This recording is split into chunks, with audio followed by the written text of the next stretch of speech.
I had a huge block around writing, around free writing, around expressing myself creatively. When I first started this healing journey, meditation wasn't working for me. I couldn't sit down, so I had to do something more active.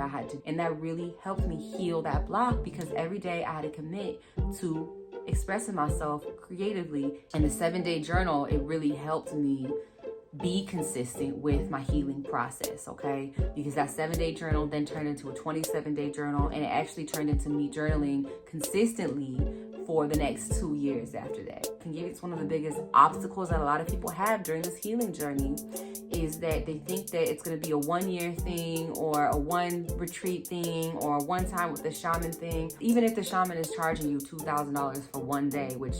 Hey y'all, welcome back to another episode of Transformation to Expansion with your host, LaJaw Bradley. Today, we are going to talk about the realities of healing, because there are so many realities of healing that people don't talk about, okay? Including, the fact that, when you start to heal, when you start to go over that big obstacle of your healing journey, you want everybody else to heal. But sometimes we meet a lot of resistance. So if you are one of those people who have experienced that, please make sure to hit the like and subscribe button. And let's get into this week's episode. The reality of your healing journey. Okay, I wanted to go through the top 9 realities that people don't talk about when they talk about their healing journey. Because I'm so tired of people being like, oh, it's such a beautiful process. I mean, like, low-key it is and it isn't. It's a double-sided coin, okay? I'm tired of people romanticizing this process of healing. It is not very pretty. It has its beautiful moments, but it also has its very ugly moments. So I really wanted to give y'all this video and this podcast episode as a way for y'all to really understand what the healing journey is like. And if some of y'all get scared because of some of the stuff that I'm about to say about the healing journey, I'm telling you right now, it's unavoidable, okay? And if y'all aren't on your healing journey now, best believe in the next couple of years, you're gonna be kicked into gear, okay? Kind of like COVID kicked a lot of people into gear when it came to mental health. Yeah, there's gonna be a part 2, okay? The 9 realities of your healing journey. The first reality is you will succeed. Realize this. Realize there is a light at the end of the tunnel. Realize there is going to be a space when you don't need to heal anymore, or healing isn't gonna be as intense as it was before. You will succeed. Once you're on that journey, once you set that intention, success is inevitable, okay? For some of us, it's going to take longer than others. For some of us, it's going to be more intense than others. It's kind of like how you want to do it, right? If you want a super intense, super short healing journey, then you can have that, but it's really intense. When I say really intense, y'all, I mean it's really intense, okay? So, if that's what you want, you can, try to go through that, but I wouldn't recommend it, okay? You could also take the slow approach, the gentle approach, right? Taking walking steps into your healing journey. But know that you will succeed, okay? Don't let anybody tell you otherwise. Don't let anybody try to convince you that, no, it's going to be your whole entire life. It's not. There's going to be moments where you feel it intensely. You feel an intensity to heal, to transform, to evolve, right? To expand who you are. And there's gonna be points where you're like, I'm pretty satisfied with where I'm at right now, so I'm gonna coast. And that's okay, and you can do that. But just know that you will succeed. There's no, when it comes to, the healing matrix, because really that's what it is at the end of the day. When it comes to this matrix of healing and being on your healing journey, I really want y'all to recognize that it's not like school. It's not like the matrix. It's not really like society or human society has built. It's really a beautiful space full of universal love, coming from this perspective and from this world where, yes, you can succeed.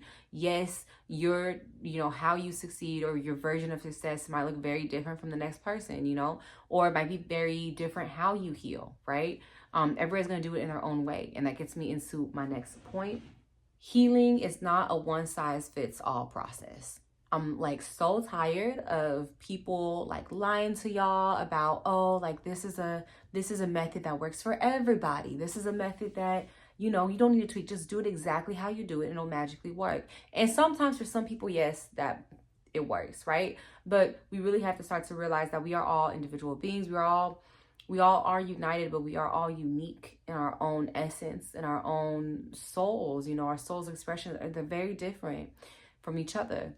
And so I really want y'all to recognize this, and I really want to empower y'all to start thinking, okay, you know, if you do decide to do one of those like group one size fits all healing methods, understand that you can tweak it so it fits you, right? If you're one of those people who signed up for like a course and they require you to journal, hack it in some way. If you don't really like to write like that, make videos, do audio recordings, right? Fine tune it for you. That's going to be the most effective way to get you through that healing journey and start to see success. You know, I really want to empower y'all to not be lied to anymore, okay? A lot of people are like out here lying, saying, oh yes, this one method. Although, you know, look, there is one method that low-key does work. Well, I don't want to say it works. It takes time to get to that point, but I do have to say meditation is like the one exception. But again, a lot of people, because of trauma, because of society dictating things to us, you might have a different relationship with meditation than somebody who can meditate pretty easily, right? So that's going to be a different process within itself, right? Of you undoing those blocks, undoing those mindsets, those limiting beliefs that are not allowing you to meditate. But I will have to say that meditation, if everybody really, you know, took the time to meditate consistently, and took the right courses to learn how to meditate, because y'all, there's a lot of meditation teachers out there, and I'm not blaming the teachers, because sometimes it's one of those things where the teacher will say one thing and then you do something different, or you forget what they said, right? Like, it's all, you know, it can get a little messy. But learn from a good teacher. A good teacher is going to break it down into smaller parts for you. A good teacher is going to be able to adapt to your needs, to your feelings, to what you're expressing. And a good teacher is also going to empower you and give you the tools to meditate more consistently, okay? And give you the wisdom behind that. Course, retreat you sign up for, make sure that you customize it for you. Whether it's you having a conversation with the person leading that group, leading that retreat, leading that workshop, or it's you recognizing, okay, this doesn't work for me, this doesn't work for me, let me try to adapt it. Use AI to help you with this. I know a lot of people are still very much like anti-AI, but it's AI isn't here to take over, it's here to help us evolve, okay? That's a conversation for another. Maybe I'll do AI and spirituality next week. Get started on your wellness journey today. Whether you are starting your wellness journey, in the middle of it, or finishing it, this library will help you so much. It is a free wellness library with over 50 resources on how to jumpstart your wellness. And really, it has so much more than that. It has full guides on how to quantum leap, full guides on how to manifest, and even my personal favorite, coloring books. Yes, and I'm talking unique coloring books. Y'all already know who you're dealing with, okay? We have baobab coloring books, cactus plant coloring books, and so much more.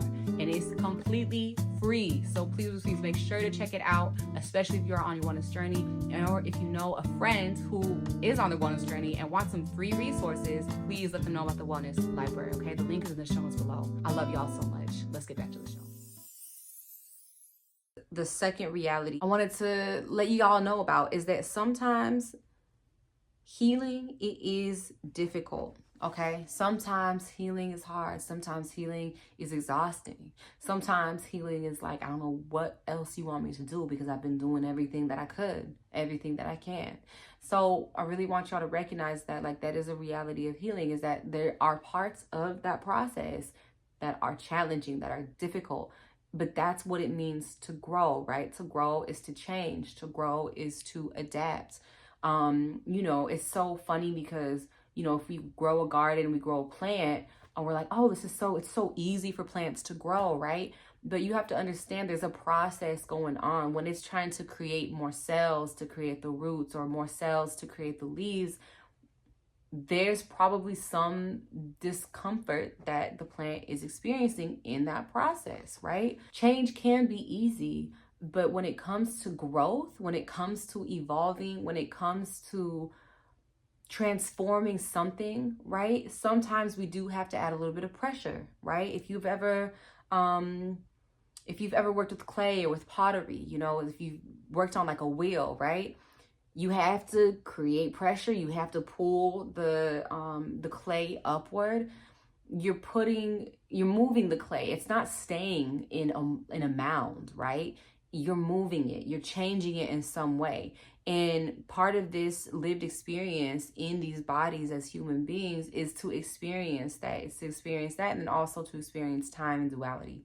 Conversation for another day. But I really want y'all to recognize that sometimes it is uncomfortable. I think that's the right word. Sometimes it's uncomfortable. But with that discomfort, that's when the most growth happens. Whew. And sometimes that's the energy that that's the energy that happens. Okay. The fourth reality is that not everyone will support and understand. And this one's really hard because when you're going through that healing journey, when you're going through, especially the ugly parts, when you have to deal with your shadows, right? And your shadows are coming out. Not everybody is going to support that process. Not everybody is going to understand that process. Not everybody's going to understand you addressing these shadows, addressing these triggers, addressing, the fact that, when that one friend said something, you were like, oh, that actually kind of, I don't like that. I need more positive, reinforcement. And then that friend says, no, I'm not going to give you that. It's not a comfortable situation to be in. It's not what we're used to, right?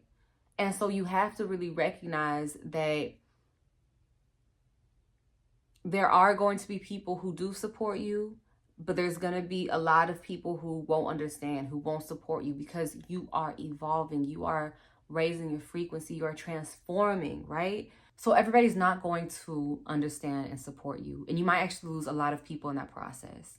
But the beautiful part of this process is that when you lose those people, you're going to start to attract people who do support you, people who do understand, people who can help you, people who are willing to give to you. Because when you recognize this, it gives us some hope, some empowerment to keep going. Because sometimes when it comes to those days and those times where we do have to let go of people who don't serve us anymore, where we do have to kind of release those people who aren't supporting us, who don't understand, you have a beautiful opportunity to start to attract the people who do support you, who do understand, and empower you to continue on your journey, to continue to release the shadows, to continue to release those stuck emotions. And it's such a magical thing that happens when you start to attract people who do support you, who do understand you. Yes, this isn't always going to be your blood family. It's not always going to be the people who you grew up with, but it's going to be people who do support you, who are part of your mission, who are willing to be part of the movement that you're creating within yourself. You're putting that out there to attract, okay? So when you are further along in your healing journey, you start to, release these shadows, you start to release these emotional blocks. Another thing that's going to happen is that you're going to start to want to heal everyone around you. You're going to start to have these epiphanies where it's like, oh my God, this was not the funnest process, but I'm here now, and being here is actually incredible. You're going to want to share this with other people, and you're going to want to share it with your family. You're going to want to share it with your family. And, especially, I don't think this is going to be as common amongst Gen Z and Gen Alpha. Not as much, but I know with my millennials, sometimes, when you do try to help your family, when you try to heal your family, it's not always a pretty process, and you might get pushback, okay? They might not support you, or might not support healing themselves, Even if you can see certain patterns, even if you bring it up to them, they might not have the capacity to see it at that point. And that's like another reality that I think a lot of people don't talk about is, you get to this point where you're like, oh my God, okay, I healed myself. This is incredible. Or at least I healed some parts of myself. Now I really want to see my family be the best version of themselves also. And it's hard. It's really hard to be in that state because they're not always going to be willing or able or aware enough to step into that energy also. And, it's a point that I think, with the transformation to expansion community, we kind of talk about a lot because it's something that we all have experienced in some way, shape, or form, okay? And we really have to recognize that another reality of the healing process is that it's going to take time. It's going to take time, okay? Your healing process is going to take time. And then having that chain reaction with people around you is also going to take time, okay? So one of the best things I told myself through this process was that, if they're not here with me now, they will be in the future. If they're not here with me now, they will be in the future. That's what I kept on telling myself until I see it happening. So it's going to take time. It's going to take time. Even my healing journey, I think I started back in probably post-college was actually it. That was when I first had the moment where I had to realize, okay, I need to start to heal some of this trauma. I need to start to release these blocked emotions, and I need to start to become a better version of myself. That's when I truly started to realize that it was possible for me to change my mindset, to change my surroundings, to change my perception of the world. Like, that was like the first time where I was like, oh wait, I don't have to be in this linear path. I can literally really tap into my soul's purpose and fulfill it. I don't have to do what everybody's forcing me to do. I don't have to stay in this mindset where I'm thinking constantly. I can start to receive. I can start to live in flow. I can start to be in tune with the more feminine aspects of myself. And I think for a lot of us, stepping into that energy is a scary place to be. And that's because we've been programmed to have this one mindset, especially women too, who, were seen as successful super early on. I'm talking like in high school. We kind of get pressured to be more masculine, and not in like not in your energy, but it's like your energy and how you deal and how you navigate through life. You get really encouraged to navigate through life from a more masculine lens, because that's what is seen as being successful. But being in this Aquarian age, you're going to see more and more people who are successful through more feminine ways, through living in flow, through allowing things to come to them. And a lot of people, they talk about this healing journey as being lonely. And honestly, it doesn't have to be lonely now with the internet. I feel like 10, 20 years ago, it was a little different. You physically had to be somewhere to be part of the healing community. But now, with everything that's going on online, you really don't need to physically be anywhere. You can just be online and be tapped in through community. And there's communities that are free. Don't try to pay for any community. Like, there are communities out there that are free. Okay, the Transformation to Expansion podcast community on Patreon, there is a free membership on there, okay, for free. Don't pay for community, just engage in community. There's so many communities online through YouTube, through TikTok, through Instagram, and just recognize, and especially through live streaming now, if you need to be in community, find a live stream that you love and then keep on going to that every week. That's gonna be your intentional community time. Again, you don't have to be lonely in this healing process. There are so many people going through this right now. And as time continues, there's gonna be more and more people in that process. And so you have the opportunity to be in community if you really choose to, if you would really like to. But I think one thing that people don't do is that they don't intentionally commit to consistently being part of a community. And that's something I would really encourage y'all to do. Like, if you have to put it in your schedule and it's this one group or this one live stream that you watch, make sure it's a live stream where the host engages with the audience. That's super important. Even if it's like a once a week thing, go and do it and just engage in that community. Okay, that's super important. But again, you have to make that intentional, because sometimes with life we get too busy, or we have too many things to do, or we are like just distracted. It's really important to make that intentional. Start small. People want to start their healing journey. I'm going to do this retreat. I'm going to go to this meditation. And that's the other thing too. People don't really realize that, at the end of the day, I've met so many people who have gone to retreats and they're like, oh my God, yeah, I felt amazing, during the retreat. And then like a month after, I felt amazing. And then like, 2 months later, I just went back to the same thing. Like I went back to how I was before the retreat. And retreats are great. They're great ways to have powerful moments of release, but it's not necessary for those powerful moments. And I'm not saying don't go to your retreat. Like if you really feel a calling, if you can feel like you're meant to go to the retreat, go to the retreat. Go to the retreat. Okay.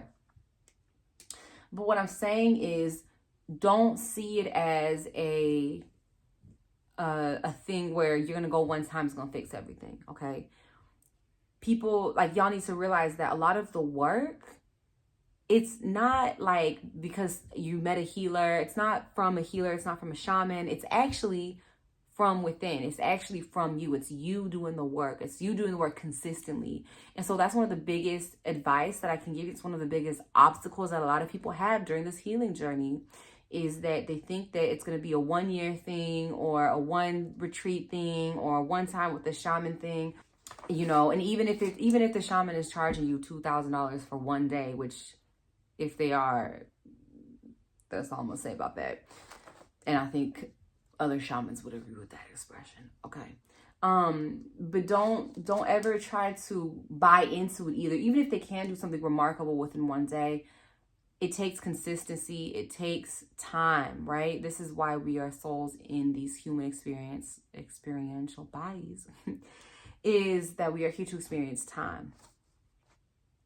So really recognize that the timing thing, the taking time to heal is just part of the process. But the biggest advice I could give is start small and start consistently, okay? And I'll link a free 7-day emotional processing guide, or journal with 5-minute prompts down below in the link in the description. You need to be consistent. Journaling is the best way to start to be consistent with your practice. That's how I started. I like more active healing practices. When I first started this healing journey, meditation wasn't working for me. I couldn't sit down, so I had to do something more active. I had to draw or write, and I had to be consistent about it. And the 7-day journal, it really helped me be consistent with my healing process, okay? Because that 7-day journal then turned into a 27-day journal, and it actually turned into me journaling consistently for the next 2 years after that. And not every time I journaled was about healing, but I had a huge block around writing, around free writing, around expressing myself creatively. And that really helped me heal that block because every day I had to commit to expressing myself creatively and expressing myself on my journal or in my journal every day before I went to bed. But you need to start consistently. You have to actually be consistent with this. It's not a once a week or once a year I go to a one retreat. For some of y'all, depends on what the retreat is, depends on how long the retreat is, right? But if it's like a 3-day retreat, that's not going to cut it, okay? That's not going to cut it. So the last reality I think a lot of people don't talk about when it comes to your healing journey is you've got to trust the process. I think a lot of people, myself included in the past, don't trust the process, don't trust that, that you did the work and that it's not, that it is having an effect on your body or on your mindset. It is. The work is having an effect. Sometimes it just takes time and it takes consistency. Again, it's not a one-size-fits-all thing, and it's not a one-time fixes everything either, okay? So keep that in mind. You have to trust the process. If you have trouble trusting the process, start to look into ways you can trust the process more, whether it's through a religious group, whether it's through spirituality, whether it's through working with crystals, doesn't matter. Just again, journaling consistently is going to really help you trust the process and really letting go and not trying to control the experience that you're having. That's the other thing that I think people get messed up with when it comes to manifestation is that, they're manifesting wrong. And the right way to manifest is actually to let things come to you, let opportunities come to you. Don't try to control, okay, well, if I go here, this is going to happen, and then this is going to happen. Don't try to control it, okay? Just let it all come to you. So I think that's going to be it for this week, for this podcast episode. I know I'm keeping it short, y'all, but that's what this week is given. I love y'all so much, and I'll see y'all next week. Peace.